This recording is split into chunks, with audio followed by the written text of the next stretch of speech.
Now, we want to dig further on this matter with Alin Wiratmaja, Senior Business Correspondent. Alin, you're here with us. Thank you so much. So, how do you see the Indonesian economic growth so far? We know that inflation rate last year was pretty much under Under control, control, yes. 1.87. Yes, but what about the unemployment rate? And the export was okay, but that's probably due to the high prices on the commodity and the geopolitical situation that actually advantaging Indonesia. So, from your perspective, how do you see the growth so far, and what about probably future forecast in 2022? If you could tell us a bit on that. Yes, Alia. It's interesting talking about the inflation. Later, we will talk about it, as we know that the global oil prices is soaring right now due to the Russia and Ukraine conflict, and this will also add burden to Indonesian budget. We will discuss it later, but as you mentioned, Indonesia's GDP climbed 3.69% in 2021, bouncing from a 2.07 correction in 2020. We know that the correction in 2020 was Indonesia's first contraction in 2 decades, and this was due to the pandemic. But Indonesia's economy has returned to growth last year, 2021, as pandemic-induced restrictions have eased. As you mentioned, consumers and businesses have resumed their activities, plus continued fiscal stimulus from the government.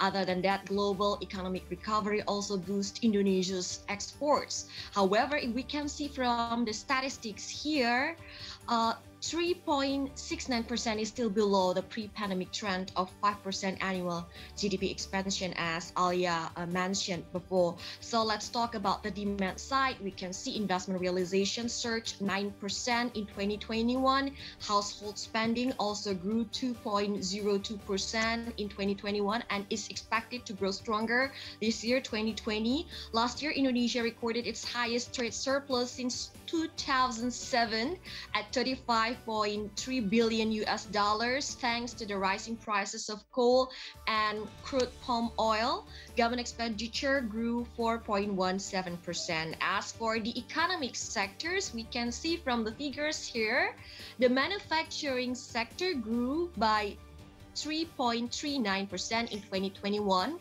year-on-year, driving overall economic growth of Indonesia. The wholesale and retail sector, the trade sector, the second largest driver of the overall GDP growth, rose by 4.65% in 2021. However, other sectors like healthcare, financial, information, and communication posted slower growth. Going forward, Bank Mandiri economists expected growth in 2022 to come less from external sources and more from the recovering domestic economy, especially from the hard-hit sectors. But economists at Societe Generale said growth drivers like domestic demand that has been buoyed by benign retail inflation, as you mentioned, Alia, pent-up demand, tax incentives, and income support are expected to lose vigor in 2022 this year, because Indonesia government plans to slowly wean the economy off fiscal support. Regarding external factors, Indonesia may benefit, of course, from the surging commodity prices like coal and CPO. However, as net oil importer, Indonesia also bear risk from rising oil prices triggered by the Russia-Ukraine war, as it will add pressure on Indonesia budget. As we know, Indonesia still subsidize its fuel for its people. There's also risk looming from the Fed monetary tightening policies. And let's see now for the forecast in 2022. Bank Indonesia projects Indonesia economy to grow 4.7% to 5.5%, the range driven by solid export performance coupled with growing domestic demand. Meanwhile, Finance Ministry projects 5.2 until 5.8% of economic growth in 2022, pretty optimistic.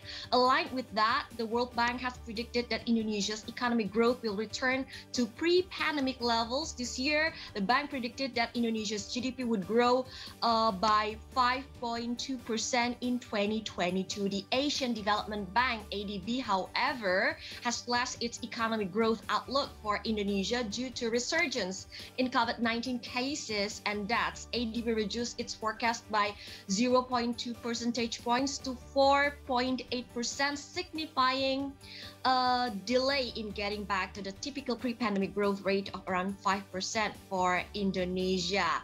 Yes, Indonesia GDP growth is expected to accelerate this year, 2022, but concerns remain as Indonesia enters a third wave of COVID-19, the spread of Omicron. So the Indonesia economy is very dependent on how well the government and all of us contribute to control the spread of COVID-19. Alia and Yasha. Wow, thank you so much, Alin Wiratmaja. I mean, I think the government and all of Indonesia is now hoping that we can get out of this middle income trap with a GDP higher than $4,000. So hopefully that will happen in due course. But anyway, thank you so much. And we do hope that you stay cool, you stay, beautiful, and take care, Alin. Stay healthy and productive. See you. Yeah, thank you.